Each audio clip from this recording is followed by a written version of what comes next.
Pilihan yang diambil oleh Elon Musk ketika menempatkan kantornya bukan di Indonesia, melainkan di Malaysia. Bukankah ini merupakan sebuah pukulan bagi kita? Elon udah ditemuin berapa kali oleh pimpinan kita dan udah kesini, tahu-tahu investasinya di Malaysia, Tesla. Kita adalah negara yang menaruh perhatian pada electric vehicle. Dan pada waktu bertemu dengan Presiden Jokowi, nampaknya Anwar Ibrahim sama sekali tidak bercerita tentang Tesla atau rencana Tesla ini. Saya kira tidak mungkin dia tidak tahu, dia sangat tahu. Tetapi dia diam 1000 bahasa karena ini adalah pertarungan untuk mendapatkan investasi. Jadi lihat dari segi pasar, tentu saja pasar kendaraan listrik di Indonesia lebih besar dibandingkan di Malaysia. Namun mengapa Elon Musk tidak membuka kantornya di Indonesia? Kenapa? Karena korupsi di Indonesia tinggi sekali. Bukan korupsinya yang menjadi masalah bagi investor, tetapi apa? Penegakan hukum. Pertanyaan selanjutnya tentu saja adalah mengapa Malaysia yang dipilih?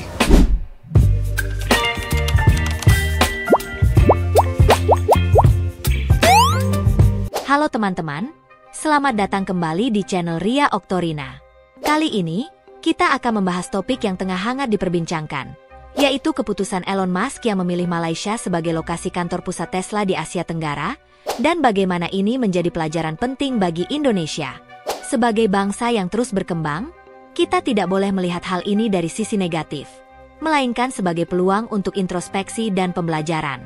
Jangan lupa, konten ini bukan untuk mencari siapa yang salah atau benar, melainkan bagaimana kita bisa bersama-sama meningkatkan kualitas negara kita agar lebih kompetitif dan berdaya saing di pasar global. Pilihan yang diambil oleh Elon Musk ketika menempatkan kantornya bukan di Indonesia, melainkan di Malaysia. Tentu saja ini menjadi tanda tanya besar karena yang gencar sekali melakukan negosiasi dan pendekatan kepada Tesla itu adalah Indonesia. Setahun kemudian setelah Pak Luhut bertemu dan mengatakan kita mendapatkan kontrak untuk pembelian nikel senilai 5 miliar US dollar tadi, ternyata kemudian bulan Agustus tahun ini, yaitu beberapa hari yang lalu, Tesla mengumumkan penempatan headquarters-nya ada di Malaysia. Bukankah ini merupakan sebuah pukulan bagi kita? Nah, menarik sekali bahwa kita adalah negara yang sangat gencar melakukan negosiasi dan bersuara bahwa kita adalah negara yang menaruh perhatian pada electric vehicle. Dan pada waktu bertemu dengan Presiden Jokowi, nampaknya Anwar Ibrahim sama sekali tidak bercerita tentang Tesla atau rencana Tesla ini. Saya kira tidak mungkin dia tidak tahu, dia sangat tahu. Tetapi dia diam 1000 bahasa karena ini adalah pertarungan untuk mendapatkan investasi. Pertanyaan selanjutnya tentu saja adalah mengapa Malaysia yang dipilih? Jawabannya adalah karena Malaysia menawarkan sejumlah hal.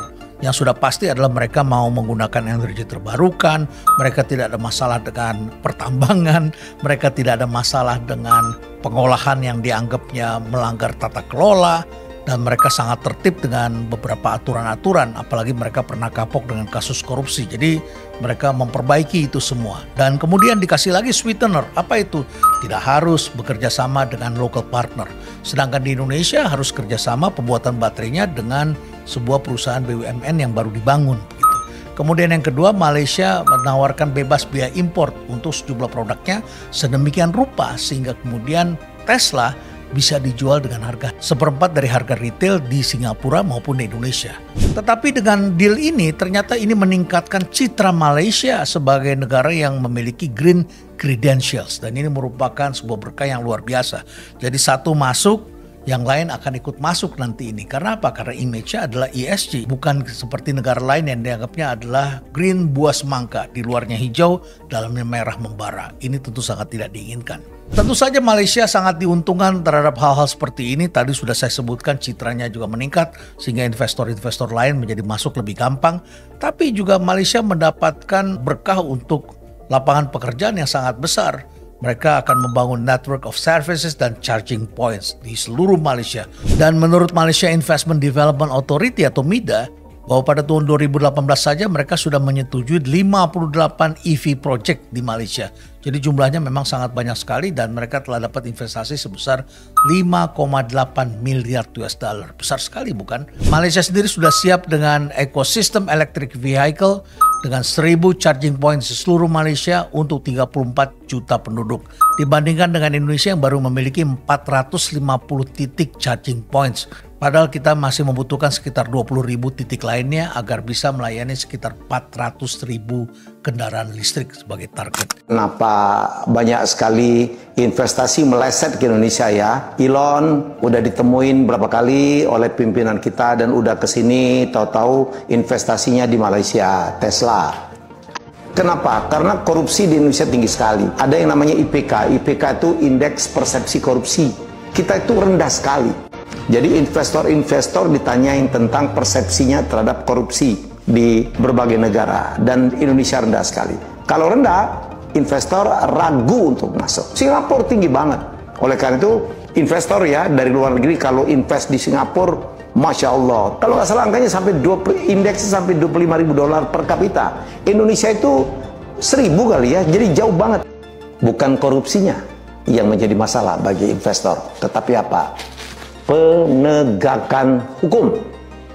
Ya, korupsi terjadi karena penegakan hukum kita, terutama untuk memberantas korupsi, banyak sekali dipertanyakan. Sudah didatangi dan ditawarkan untuk berinvestasi di Indonesia, Elon Musk justru membuka kantor Tesla di Malaysia. Yap, kabar mengejutkan ini berawal dari cuitan Twitter Menteri Perdagangan Internasional Malaysia yang telah menyepakati berdirinya kantor Tesla di Malaysia. Berdirinya kantor Tesla di Malaysia ini tentu saja dapat membuka lapangan pekerjaan baru di negara mereka dan tenaga kerja mereka akan dilatih serta diajari mengenai sistem kendaraan listrik. Hal ini membuat heboh media sosial karena diketahui bahwa di tahun lalu Presiden Jokowi beserta jajarannya pernah datang ke markas Tesla dan menawarkan untuk berinvestasi di Indonesia. Jika dilihat dari segi pasar, tentu saja pasar kendaraan listrik di Indonesia lebih besar dibandingkan di Malaysia. Namun mengapa Elon Musk tidak membuka kantornya di Indonesia? Bung Rocky selaku pengamat politik mengatakan jika langkah Elon membuka kantor cabang di Malaysia adalah sebuah sindiran Elon kepada Indonesia. Sindiran itu adalah soal ketidakpastian hukum, ketidakstabilan politik, dan kesulitan dalam ekonomi yang membuat Bung Rocky mengatakan jika tidak mungkin perusahaan sebesar Tesla tertarik untuk berinvestasi. Kalau menurut kamu dengan dibukanya kantor Tesla di Malaysia, kira-kira apa yang harus diperbaiki oleh Indonesia agar perusahaan raksasa Tesla tertarik untuk berinvestasi dan membuka kantornya di tanah air?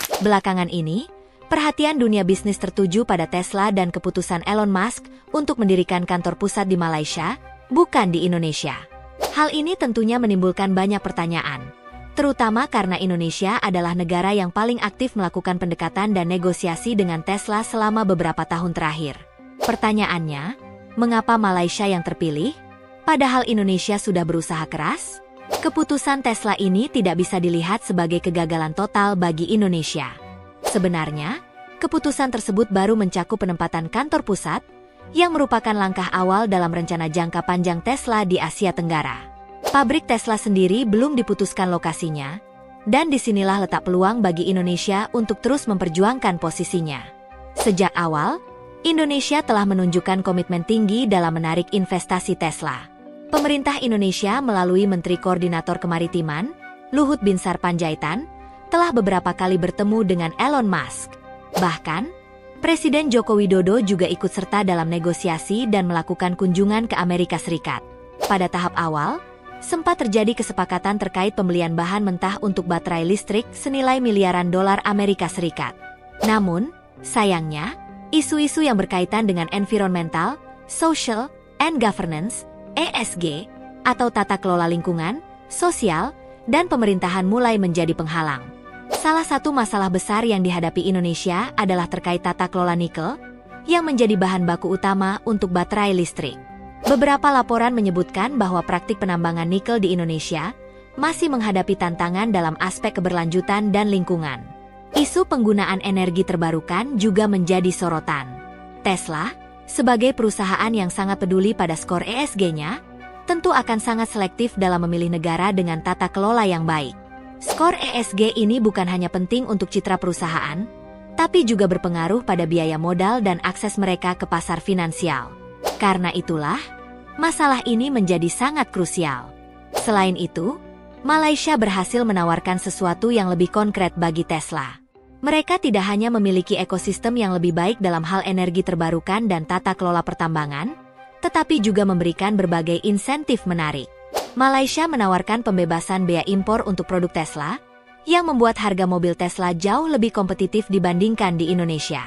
Selain itu, Malaysia juga memiliki rencana jangka panjang untuk mengembangkan infrastruktur kendaraan listrik, termasuk jaringan pengisian daya yang lebih luas dan terintegrasi.